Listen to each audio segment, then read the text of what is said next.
విద్యుత్ శాఖ పనితీరు భవిష్యత్తు ప్రణాళికలపై సీఎం రేవంత్ రెడ్డి ఉన్నత స్థాయి సమీక్ష నిర్వహించారు. ప్రభుత్వం ప్రతిష్టాత్మకంగా నిర్వహిస్తున్న ఫ్యూచర్ సిటీలో విద్యుత్ సరఫరా వ్యవస్థ పూర్తిగా భూగర్భంలోనే ఉండాలని ఆయన అధికారులకు సూచించారు.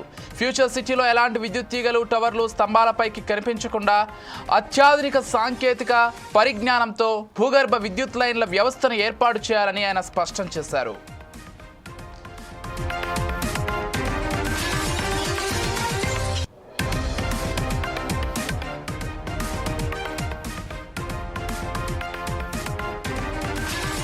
హైదరాబాద్ నగరాన్ని అంతర్జాతీయ స్థాయిలో డేటా సెంటర్లకు ప్రధాన కేంద్రంగా తీర్చిదిద్దేందుకు ప్రభుత్వం ప్రణాళికలు రచిస్తోందన్నారు. డేటా సెంటర్లకు నిరంతరాయంగా నాణ్యమైన విద్యుత్ సరఫరా అత్యంత కీలకమని, ఈ నేపథ్యంలో విద్యుత్ లైన్ల ఆధునీకరణ, పటిష్టతపై ప్రత్యేక దృష్టి సారించాలని సూచించారు. ఫ్యూచర్ సిటీ నిర్మాణం ఈ లక్ష్యాలకు అనుగుణంగా ఉండాలని, అందులో భాగంగానే భూగర్భ విద్యుత్ వ్యవస్థకు ప్రాధాన్యత ఇవ్వాలని తెలిపారు.